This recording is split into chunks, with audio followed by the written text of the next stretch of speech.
అర్థమైన ప్రేమ. కొన్ని ప్రేమ కథలు మొదలవ్వవు. అవి మెల్లగా మన జీవితంలో కలిసిపోతాయి.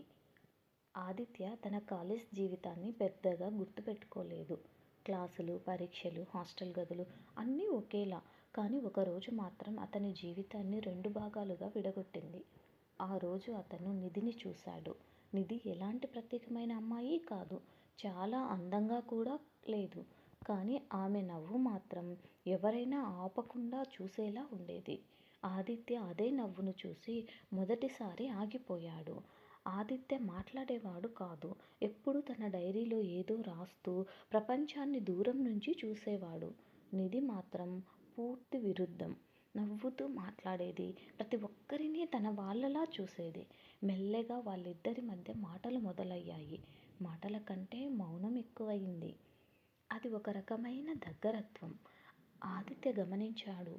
నిధి నవ్వు వెనక ఒక అలసట ఉంది. ఎప్పుడూ బలంగా కనిపించే ఆ అమ్మాయి ఒంటరిగా ఉన్నప్పుడు మాత్రం చాలా మౌనంగా ఉండేది. అక్కడే మొదటి ట్విస్ట్. నిధి ప్రేమని నమ్మని అమ్మాయి. తన నాన్న చిన్నప్పుడు వెళ్ళిపోయాడన్న విషయం ఆమె మనసులో గాయంలాగా ఉండేది. ప్రేమ అంటే వదిలిపోవడమే అనేది ఆమె నమ్మకం.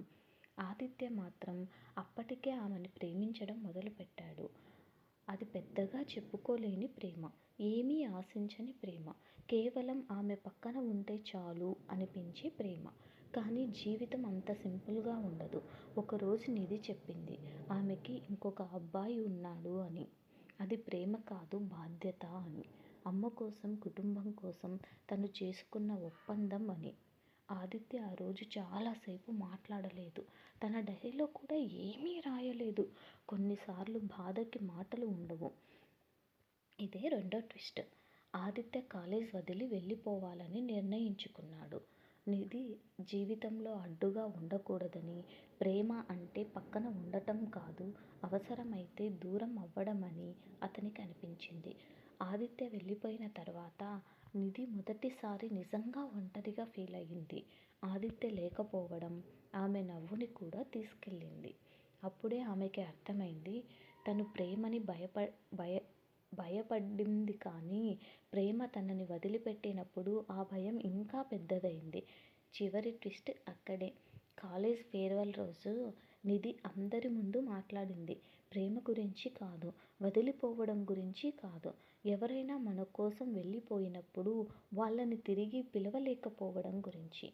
ఆదిత్య అక్కడే ఉన్నాడు. నిధి అతన్ని చూసింది. ఆ చూపులో మాటల అవసరం లేదు.